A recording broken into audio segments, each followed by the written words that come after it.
Publish now or write the entire series and then publish. That's what we're going to talk about today on this episode.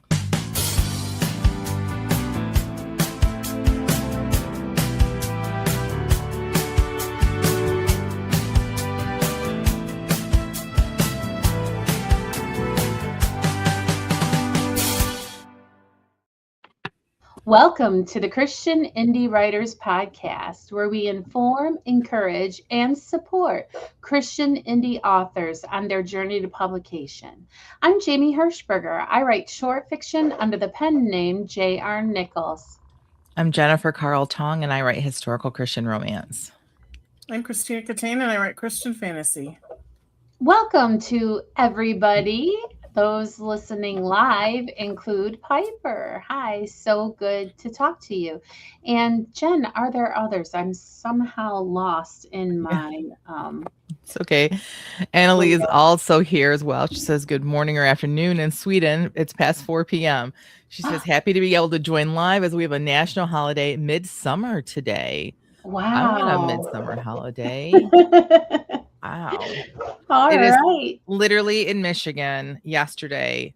The camp that I work on, I walking by, and some of the women on golf carts had on beanies with the little balls on top and their winter coats. Yeah, I think I've heard those called toboggans, which confused me the first time I heard it. Oh, they're called toboggans? Really? Yeah, isn't that funny? Some parts of the world. I just call them hats. Yeah. It's not supposed to be that cold in Michigan. Just to be clear, for those of you that are not from around here, it is very strange that it's so cold here right now. Yeah.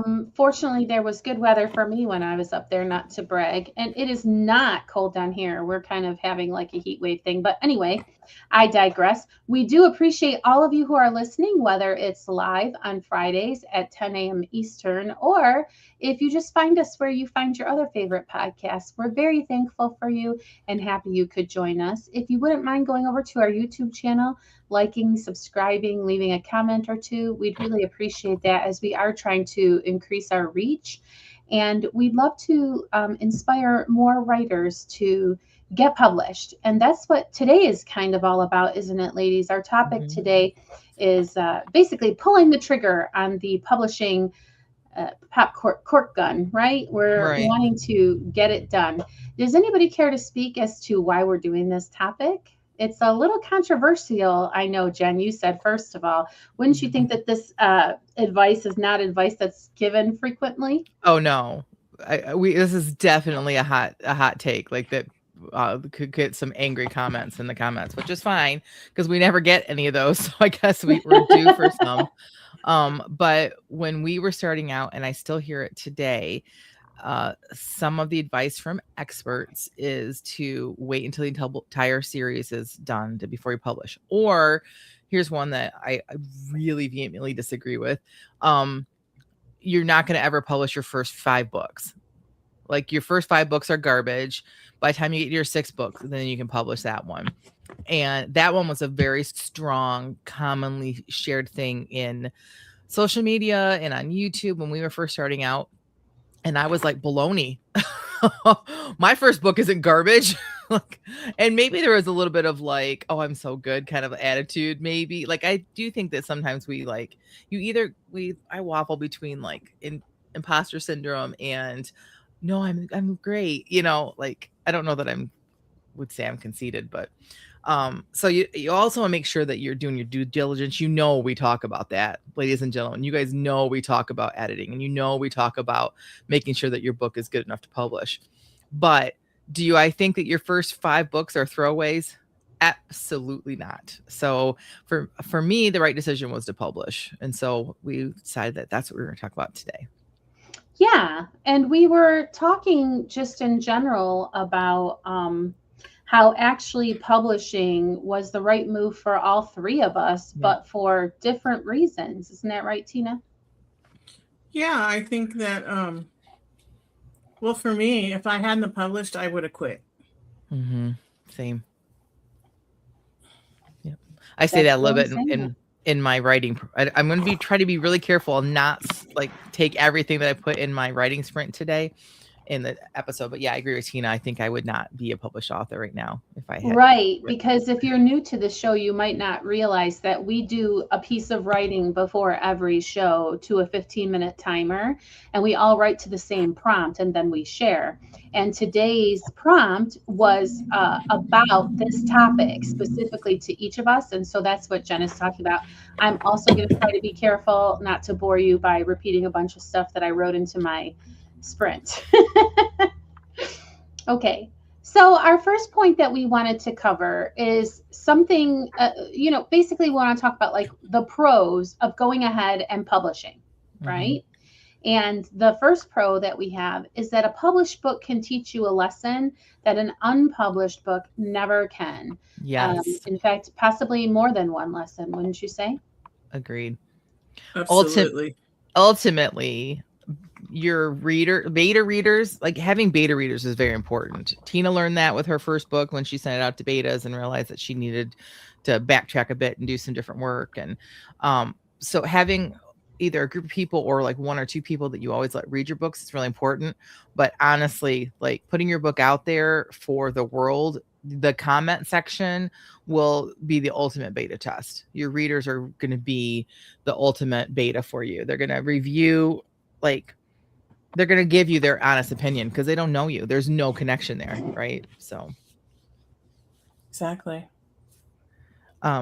I think you can get caught up in like the revising loop. And I think we have some of our listeners that kind of get caught in that too, that like, if you don't put it out there, you can just continue to revise forever, so at some point you just have to decide it's as good as it's going to be. And you got to put it out there. Yeah. And, with my book, I had my prologue and I had revised that thing to death before. And I had never written past the prologue before we started our writing group. And this thing that I thought was so polished and wonderful and was like the best thing I'd ever written got like pulled apart in the critique group. And I realized my writing wasn't as good as I thought it was. So, I mean, for me, it was good, I thought. But like, I had no idea there was passive voice in there. I just thought it sounded poetic. So, like the learning lessons started from the very first, like not just beta readers, but having other people read my work who knew what they were doing. Piper said, yes, I think you need to learn when a product is finished enough. Agreed. Nothing is ever me perfect. I can't tell you how many, traditionally published books I read that I find mistakes in and I find problems in and I find plot holes in. Like no book is ever going to be perfect. So before we move on, I want to say good morning to Christy, which also means Sadie is likely listening at homeschooling dynamic duo there. And so once you've published, to your point, Tina, we're just to clarify, we're not talking about writing a rough draft and then pushing publish on that. That's not what we're talking about, right? We're talking about trying to put your best foot forward and doing revisions, etc. But yeah, because when I think about, I'm sorry. No, go ahead. I must be lagging because I keep interrupting you guys, and I apologize. Okay. When I think about publishing, for me, it was a journey. Like I made this decision, day one, I'm going to publish this. So like the publishing was that whole journey. And along that journey, there were so many lessons. And part of it was if I said, I'm just going to write this to write it, I don't think I would have learned those lessons because my goal wouldn't have been publishing. Does that make sense? Yes, it really does. Because the piece that you're writing just for catharsis or other reasons is not the same as a book that you're intending to get out there to a wider audience. And once you've published, it's fascinating what the market will tell you about your work. The readers out there will reveal to you strengths or weakness you've never noticed. They'll have an interpretation of your piece that possibly you hadn't thought of. And that's critique that no writing group can ever replicate. You're not going to get the same feedback as you're going to get from the world at large who is reading your book. I mean, like a good example for me even is that I've had people ask, well, what happens to Katie in the first book? Like, I thought her story was kind of done, like, but it's not, right? People want to know more. So like, you don't know who the favorite characters are going to be in your books until readers get a hold of it and they decide who the favorite characters are. So that can also lead you down other paths for other books or other short stories or things like that. So that does not come in general from like a critique group or from your own editing. That comes from actual readers getting a handle on your books. You're right. And I'm going to just jump to our next point here because as I'm looking at it, it's reminding me of sort of like when you're doing a job hunt. The point that we have written here is publishing turns theory into an experience. We learn by doing. So if you've never self-published, you don't understand or know to think about things like the margins of your cover and how, printing a book is going to have all of these little perilous roadblocks to possibly overcome. And it just, if you think in the workplace, there might be a lot of good to be said for jumping from career to career to get a better pay, but you lose that subject matter expertise of somebody who's been in the role through an entire production cycle, for example, and they know what this time of year means for the schedule. And there's just things you learn by actually going through it. And so turning the theory of what it would be like to be published or to actually do the publishing, nothing compares to actually doing it. Yeah, and you don't know what your system needs to be until you've done it a few times. Like, somebody out there is going to tell you how to edit your book because that's the way they do it, but that might not work for you. And so you do it that way the first time and you're like, that was terrible. I didn't like it. So then the second book, you do it differently.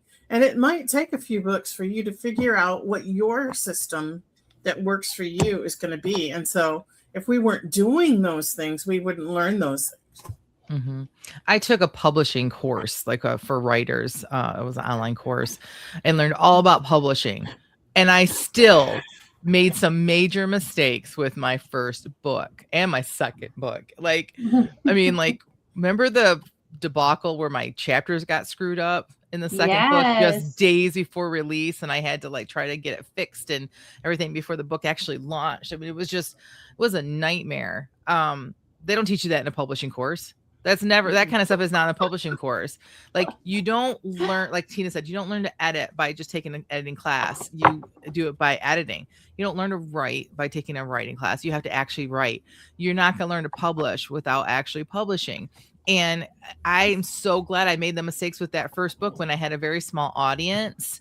And with the second book, when my audience was smaller, so I can now like metadata and like these things that like were like Greek words to me, I now get, and I don't have like, I've not mastered all of it. Don't get me wrong, but I don't have to like learn these things. Now I learn more stuff. I refine it and I make it better every time now that I have a bigger audience. And so glad that I was able to publish and start small and learn as I went along. And you learn from those mistakes, and then the next time you do better. And the next time you do better. Yep. Like Edison, when he created the light bulb, like he had 1,000 failures before he created the light bulb. So would you say that publishing gets easier after the first go round? I hate to say easier because there's good. Like, I feel like I always find something that trips me up, but I do feel like, yes, I would have to say easier because there are things that I had to learn and I worried about the first time that I don't worry about now. Now it's new worries and new problems because I'm taking things to the next level. So yeah, I would say it's easier, but I guess But there's always challenges, and then the industry is changing. Yes. Well, that's true. Like the industry changes so fast, it seems like, that there's always a new thing to learn. Yep. Agreed. Yes. That's what we're here for, is to hold your hand through all of that. I would like to also say that this next part is something that has profoundly been driven home to me, and I'll speak more on it, but it is that readers are imperfect books can still find a target audience. Now, doesn't that preach? Yes. Because I often talk about Ira Glass's famous quote about how when you start any craft, you look at the masters and you love what they do, and that's what compels you to try to attempt that. But you're not that good when you first start, and you have to do a lot of mediocre work before you can reach the stage of master. But that doesn't mean that there isn't an audience for your work as you are going along. It's not just the masters who sell books. It's not just the masters whose art is bought.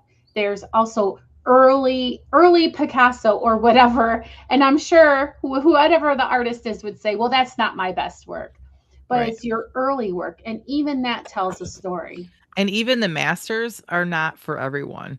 I can't stand John Steinbeck. We've had this conversation before. Can't stand his writing at Right. all. I don't understand why he's an American like icon. I think his books are garbage. So that's my opinion. It's just not. She was trying to hold her drink in. She just took a drink of. That's So how I feel about books like Clockwork Orange and the other Yeah. books that I forget the name of that author. yeah. It's like right here on the tip of my brain, and I can't bring it out of the file. But I didn't like any of those books that he wrote. So if I'm waiting till I write as well as John Steinbeck, it's not going to happen because I don't want to write like I know myself and I know who I am as a writer now, right? But if that was like what I thought had to be like what I couldn't publish until I was to that level, then like, which is crazy because I'm going to guess that the majority of my readers probably either don't enjoy Steinbeck or don't like Steinbeck, or just that's not their vibe. They just probably don't pick him up. Because it's a different audience. And so there are definitely audiences out there. And so this hunt for perfection is crazy too, because if you have a good story that has some minor flaws, like it still can resonate with people. Right. Yeah. And a lot of readers are in it for the story.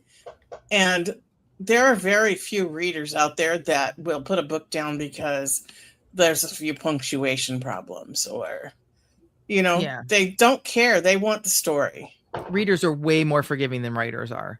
Like they're more forgiving than we are of ourselves. And then like they literally are more forgiving than like critique groups are. Like I know we've told the story over and over again about the guy that spent 20 minutes complaining about what happened to the third sister in the short story that I presented.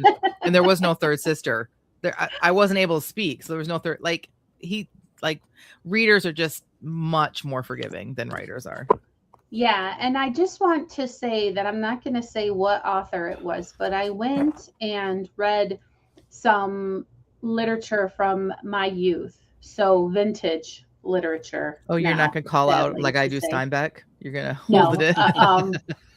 But it was like very obvious that the people were reading this book because it had a very it was fun, it had a very unique twist and take, and it was not written like a Pulitzer Prize win. It was just good, fun stories. And a lot of these stories that last throughout time, they are groundbreaking. They're doing something new that wasn't done in the time that was originally written. So it's not just because the person is a master writer, even though we do encourage you to develop your craft.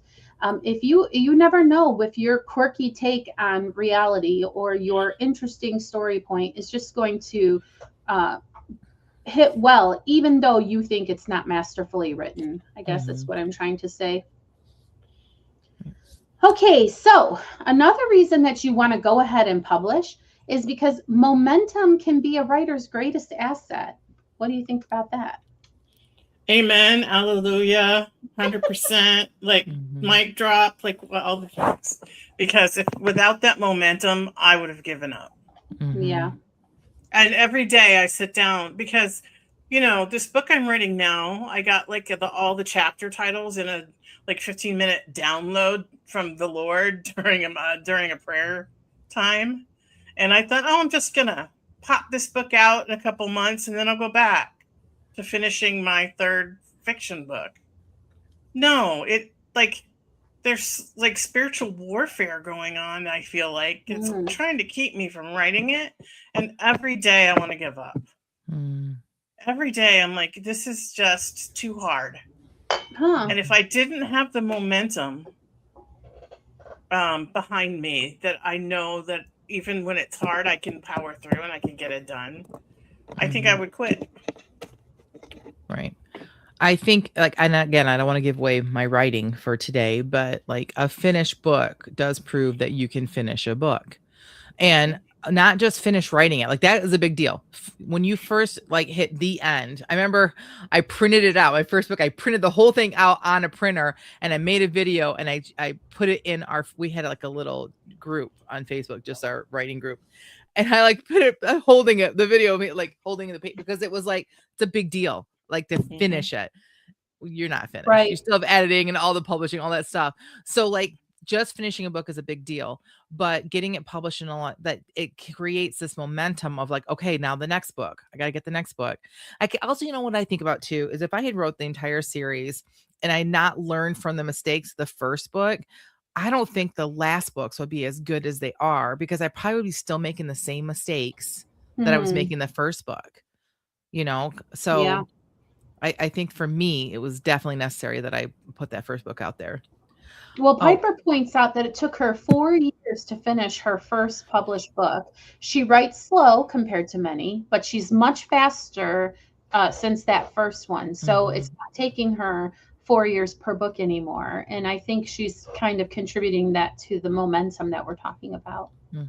And I think there's something to be said for having the confidence of knowing you can do something versus it being like almost an impossible dream that you're going to still try to do it.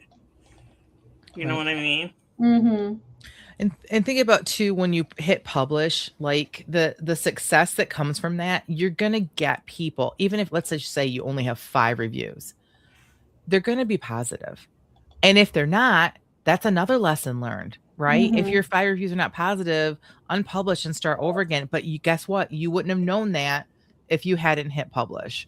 So I think that the success that comes from publishing that first book helps you too, for the momentum. Well, and I will say that if 5 are positive and 2 are negative, you should party down and rejoice, because that means people who don't personally care about you have also discovered your book and are reading it.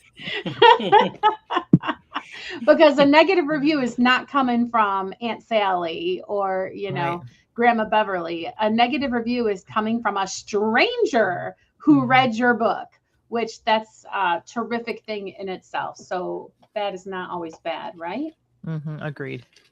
So readers follow consistency, which I hate reading because I have not been consistent, but it is true. Readers become ravenous. I remember at some point during this long hiatus that there's been between my current situation and my last publication, that people wouldn't even buy a book if it wasn't a series. That was what the word on the street was. They really want to know more of what they like is coming before they invest their time. And I think that is true. I don't want anyone to take this conversation as if that we're anti-series, or that we think that it's not important to have like other books ready for, you know, what we're saying is that you can publish now. You don't have to wait.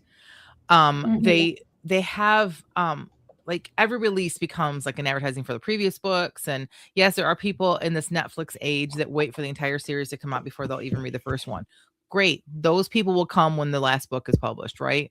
But along the way, you're going to meet all these other readers, and these other readers are going to be introduced to you. And it helps with the momentum to keep you going to get those other books out. Because even though it was so exciting to write my first book, I still had the next book to write and the next book to write. And you need those moments that will help encourage you and keep you going with that. And honestly, the goal of a writer is you need to find new readers all the time.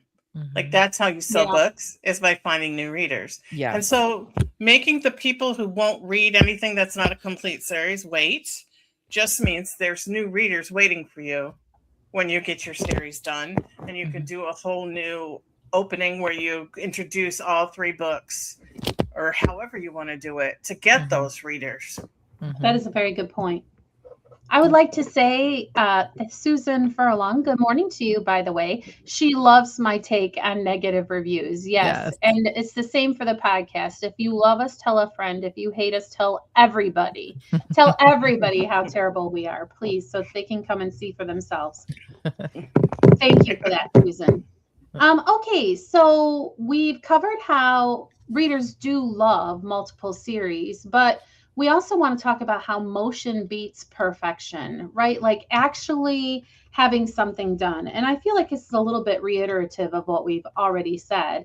But the excitement of moving forward into a new project, there's really just nothing like it. It's funny, every once in a while, I'll see that somebody checks something out from the library that I've written, and it really makes me want to open up my projects and get something else out there. Same for me. Whenever I start to feel kind of like, discouraged or whatever, I just go read reviews. I check to see if there's any new ones, which is exciting. And then I just go read reviews. And that helps me because I'm like, these are people I don't know that read my books that enjoyed them.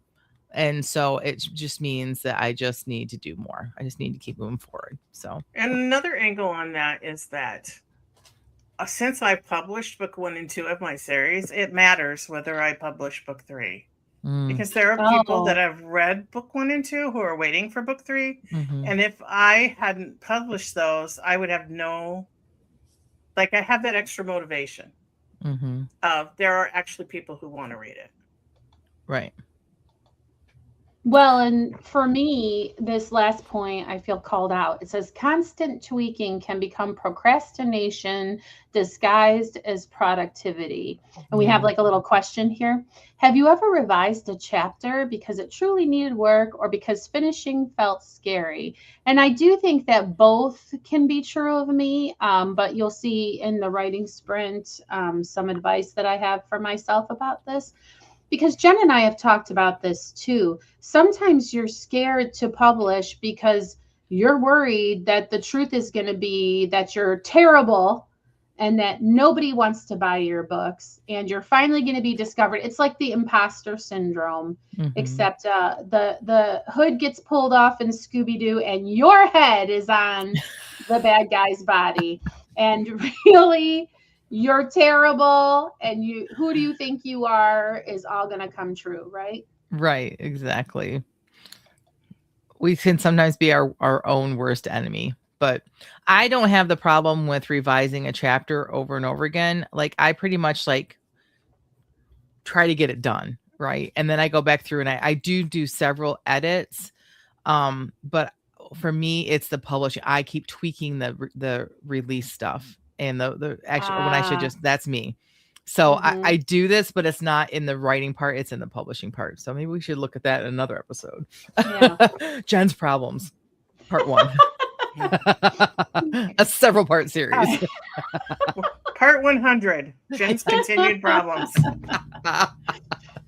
Keep us with topics for a while. We don't have to, thanks for your support, ladies. No brainstorming sessions. And then for the next 3 years, we can do my problems. Okay. Good. So it's not just me. Or maybe we could just go back and forth. That'll give us at least 6 years of content. Wait, isn't that what our content is anyway? What's your problem this week? Yeah. All right, let's talk about that. Oh, that's fun. Well, and honestly, why don't we just take a moment to talk about the importance of finding good community? A lot of what keeps me going isn't necessarily publishing, but it's showing up for my writing buddies week after week, reminding myself that I'm still in it. I still have not given up. So shout out to all of you who show up here with us every week, and our Patreon subscribers whom we see also additionally on a monthly basis. Really love you guys a lot. Yeah. Okay, so at the end of the day, our message is to trust the long game. Agreed. Your career is bigger than just one book. So like I said, get that book out there. If it's a disaster, you can figure that out. But if you don't get it out there, you're not going to know. Right. We hear the stories of someone who wrote one book and the book took off and they made so many millions of dollars or whatever. But that's like that you hear about those stories because they're so rare. Right. the majority of authors just keep writing books. Yes. And over time, they gain readers. And when you have I don't know what that number is. There are theories out there about how many books it is that you need to be able to reach that place where you feel like you've made it. But you don't know what it is for you, and so you just need to keep writing. Right. And just like Tina said about that, you're not known for your first book. You're also not judged by your first book. That was something that we were kind of like told a lot early on in our careers. And I don't find that to be true. If you improve as a writer, if you start doing like a whole new series, or people find you and you're doing something different, people will like you for what you're doing right now, or for what they like. If they go back and read your old stuff and it's not as good, they're not gonna be like, oh, this is a bad author. No, they know you're a good author. So you're not gonna be judged by that first book either. So just put it out there. Go ahead. You don't, like, when you're ready, don't make someone else tell you that book is not publishable because it's your first one. Yeah, that's the biggest old wives' tale or whatever publishing myth that we wanted to bust on this episode. And I think it's interesting to note that often people who are called by God to do something, they don't have the confidence to do it when they've been called to do it. It's not necessarily that the confidence is going to come before the action. Agreed. When they crossed the Jordan River, it didn't part until they put a foot in the water. Preach it. Oh, Preach. my. Preach. Yep.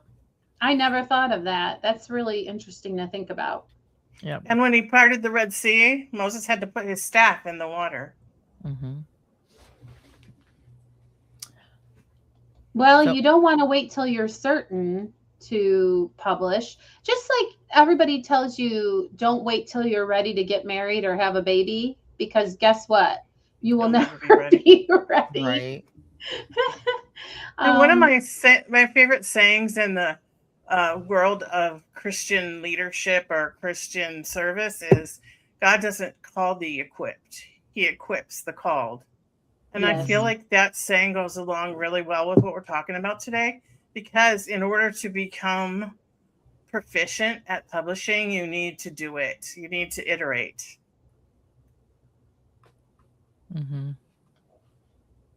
Well, and I think to your point, Piper says it's sort of like the meme of how I was a perfect parent before I had kids.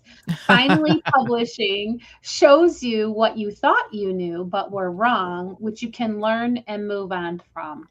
Very nice bridge comment, Piper, because our final thought for you all is that the best time to learn is now. There is no time like today to publish and expose the gaps. I mean, you may think, yes, you're right, ladies, I'm going to publish. And then you'll be like, wait a second, I've already run into this roadblock, because do I want to go Amazon exclusive or not? Because you go to Amazon and that publish page, that's one of the first questions they ask you. And maybe you never considered that. It's time to dig up our episode about whether or not exclusive is right for you.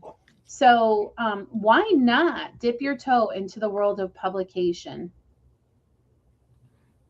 Exactly. Amen. Okay, so I think with that, it is time to move on to what is usually my favorite part of the week, which is the feeding of the backs, which is where we read those sprints I was talking about earlier live to everybody. We haven't edited them. Literally, I think Jen needed 30 extra seconds just to do her draft, right? That's how hot off the presses these are. We don't take any time to revise. And we're literally publishing every week, aren't we? Because publishing just means making it available for public consumption. So, ladies, you publish something every week. Yay. I never even thought. Me either. We are prolific publishers of short content, all of us here, because we all write to the same topic for 15 minutes, and then we only give positive feedback because these haven't been edited. And Jen, why don't you share this extra special prompt with the audience and what you wrote? Right. So this is something very different from what we normally do, but the prompt is, imagine it's 5 years from now. write a letter to your future author self, from your current self. Sorry, write a letter from your future author self to your current self, explaining why you're glad you stopped waiting and finally hit publish. And if there's ever a prompt that I want everyone in the audience to take a stab at, this would be one. Mm-hmm. Sorry, what were you going to say, Jen? This prompt is really written for those that have not yet published yet. So I wrote it different because I have published. I wrote it, me today, writing to 5 years ago, Jen, is how I wrote it. Okay. So 2021, Jen. Dear Jen, first of all, enjoy your 40s. What's left of them, that is. The 50s aren't terrible, but your joints really prefer your 40s, so savor it while you can. Okay, back to the real reason for this letter. I just want to say that you're going to be okay. It might not feel like it now, but you will make it through the loss and the mourning. I wish I could say that you won't face more loss, but I can't. You will actually face more in the next 5 years than you can imagine right now. But guess what? We're still here, you and I, facing each day at a time, relying on God to provide exactly what you need for each day. So even though present day doesn't look like you dreamed and you don't have the support system and loved ones around you that you imagined you would, you are still okay. I also wanted to say congratulations on getting book 3 out and into the hands of readers. That is a huge accomplishment in the midst of what you're going through. The majority of your readers will never know how hard that was for you, but I do, and I think it is amazing. Today's episode is about not waiting to publish, and I gotta say, making the decision to publish book 1 before the entire series was complete might have gone against what all of the expert opinion was at the time, maybe still is the common opinion, but it was exactly the correct decision for us. Had you not published book 1 and finished book 2 before tragedy struck, we might not be a published author at all. Even today, with everything that I'm going through, I'm having such a hard time getting that last book out there. But the one thing I cling to is I've done it before. I can do it again. So whenever I feel like I should just give up, whenever imposter syndrome strikes, I just remind myself that this isn't my first rodeo. So thank you. Thank you for publishing. Thank you for surviving. And thank you for continuing to trust God when everything seems hopeless. He will see us through all of it. P.S. I know you are wondering if it is worth it to continue with the podcast. If you have the bandwidth for one more commitment when you already feel like you don't have enough of you for your family and yourself. But don't give up. Jamie and Tina are your best friends. They are your support system when you can't stand by yourself. You need this podcast far more than they need you. Plus, you will make a whole new world of friends through the listeners in chat. Stick with it. Love, Jen. Oh, and give Mom and Chip a hug for me and tell them I love them. It is very hard to talk right now. Same.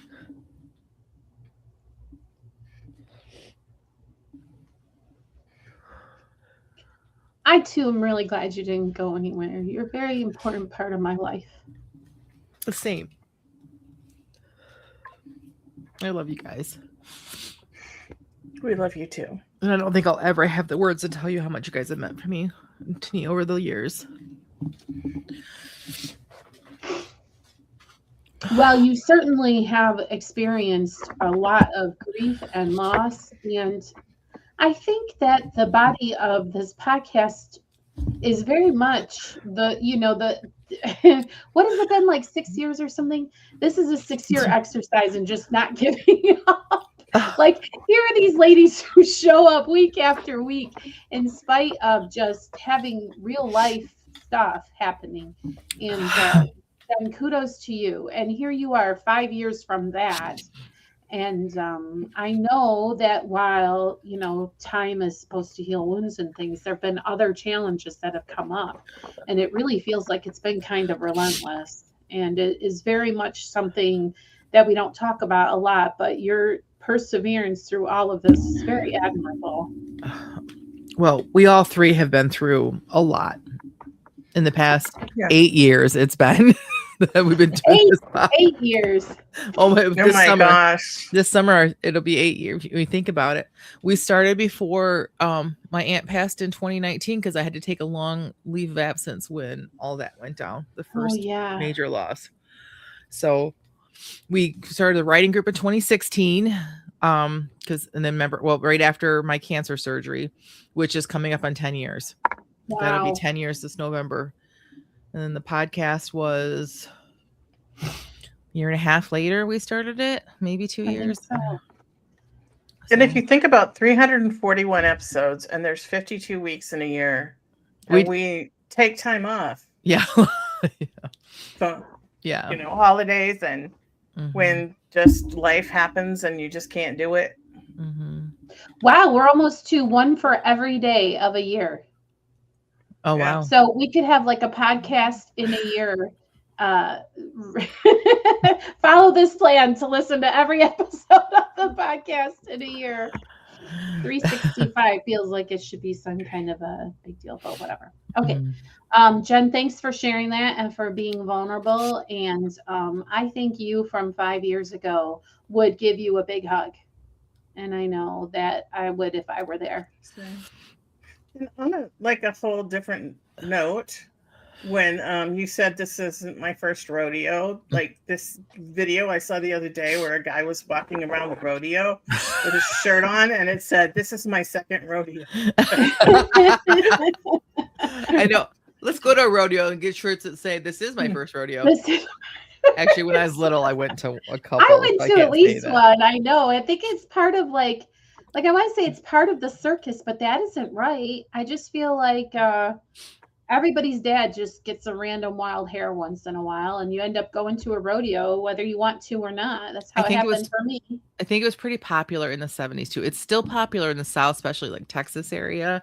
But I think that as kids, I feel like in the 70s, like in Michigan, every summer you could find rodeos. Like they kind of were, you know, and it's not as much. So, well, having grown up in Anchorage, there was never any rodeos. So when the rodeo came, like it was like so novel that we went. Yeah, that probably was novel for you guys. Yeah. So well, that's what's my publishing philosophy. Every time I publish, it's such a novelty that everybody's gonna flock. I'm just kidding. No, I see everyone's comments. Thank you guys. I really appreciate y'all. Really. Yes, really and hello appreciate to Dawn, who's able to join us. Yay! You're welcome, Jen. And it's very difficult to move on because you were so vulnerable, but I will share mine now.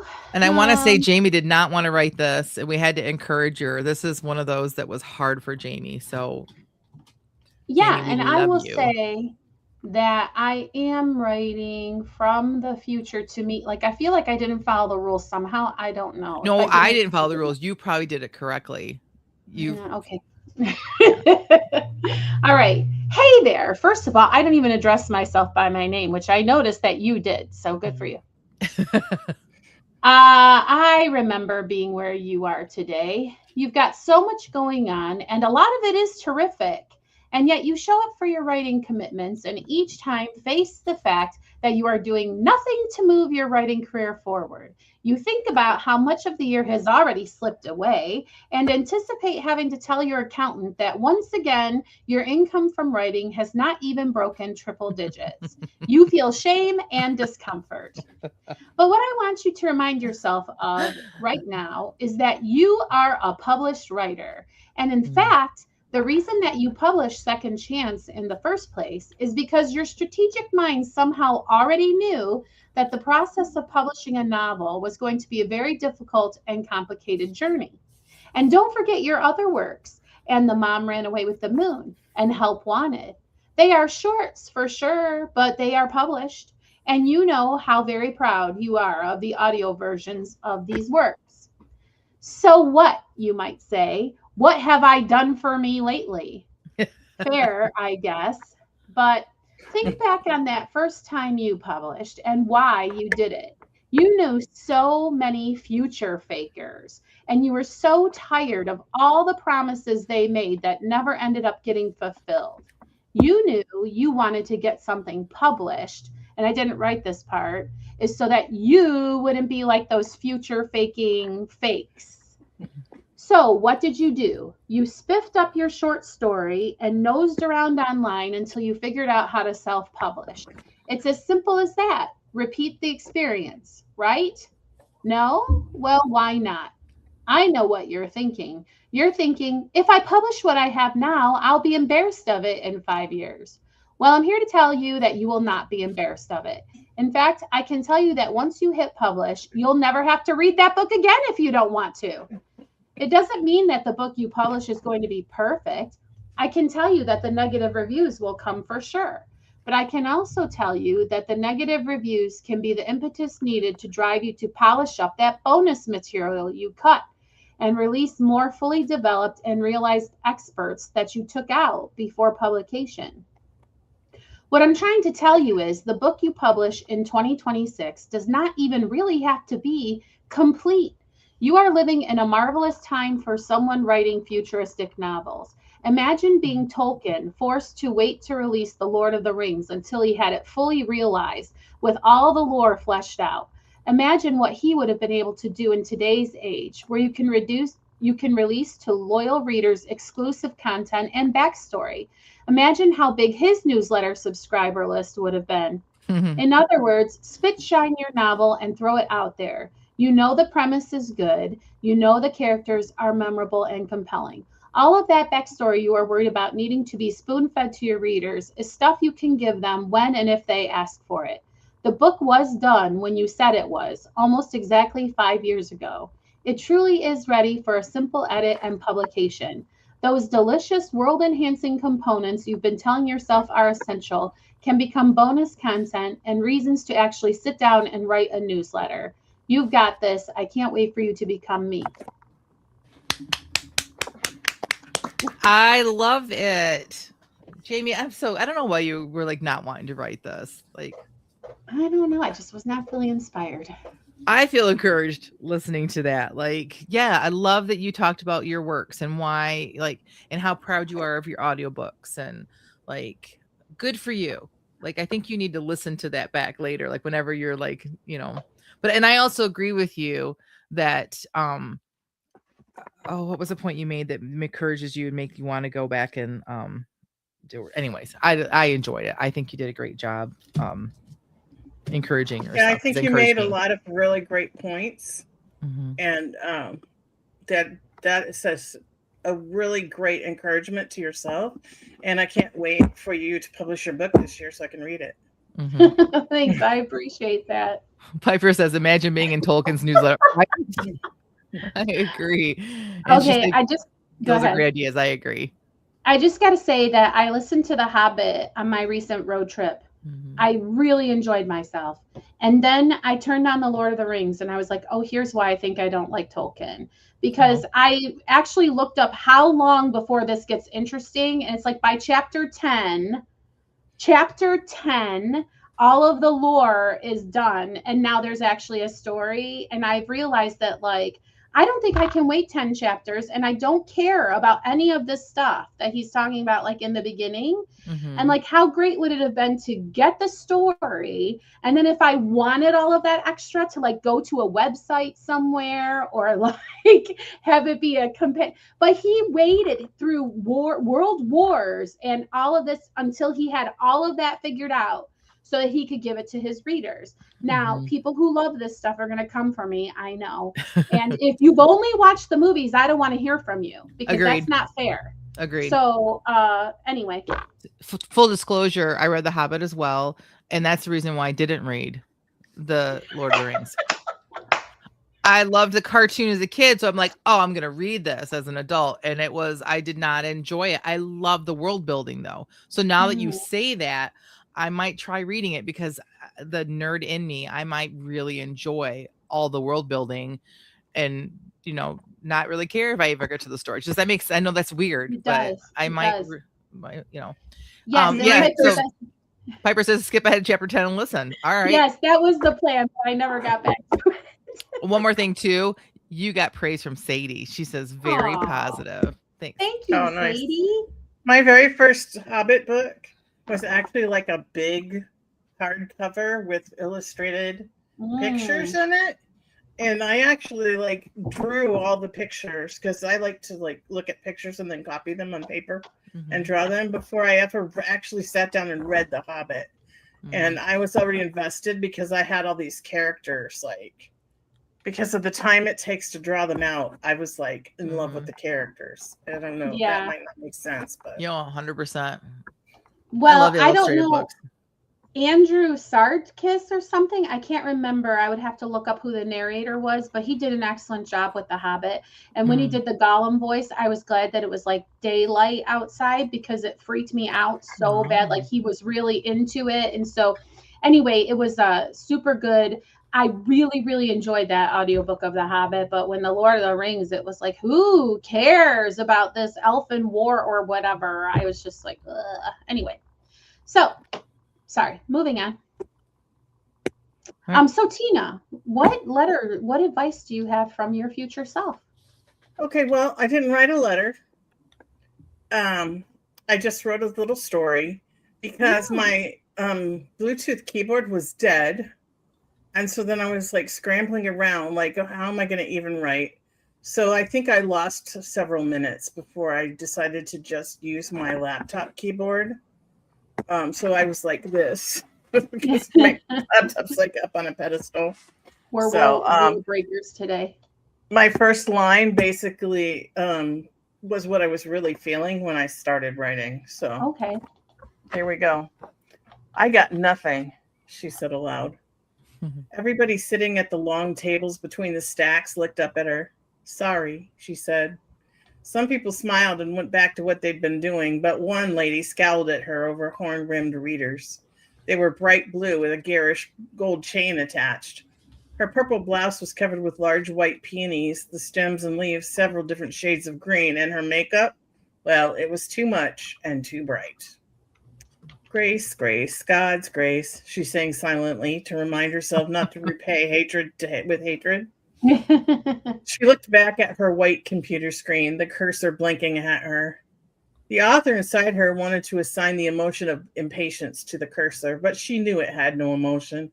It simply blinked because it was ready and waiting. No pressure. Then why did she feel the pressure weighing down on her, making her feel anxious about the blank page? She knew the answer. The pressure was coming from herself. You are a published author, she told herself. You've already accomplished what felt impossible. The self-pep talk elicited a long sigh. She could feel a horn-rimmed lady glaring at her, but she refused to look in that direction. You need time to think, she continued the silent self-encouragement. Go do an intellection activity. She shut her laptop, putting it in her bag, and headed for the door. And then the timer. That's awesome. So do you care to reflect on how much of that is, I guess what you would say, your inner cheerleader? I heard some whiffs about you're already a published author. Was that you cheerleading yourself? Yeah. That's kind of like when you feel the pressure because, because of my intellection and my learner, it's really hard for me to just sit down every day and write because I need stuff to be put in the bread machine or the slow cooker or whatever analogy is your favorite. And I need to let it cook before I can put it on the page. So a lot of times I'll look at my outline and I'll look at the topic and then I'll put that, that's what I do for my writing time. I open my manuscript, I look at the outline and where I am, and then I just sit there and I just think about it. And sometimes I'll go and do, I got caught down this rabbit hole, this current chapter I'm writing on about the Aramaic word choba. And I don't know if I'm pronouncing that properly, but it means both debt and moral failure at the same time. And so when they're writing the Gospels, they're writing them in Greek. And so one of the disciples uses the word in Greek for debt. And in the Lord's Prayer, one of them uses the word for debt and one of them uses the word for sin for moral failure.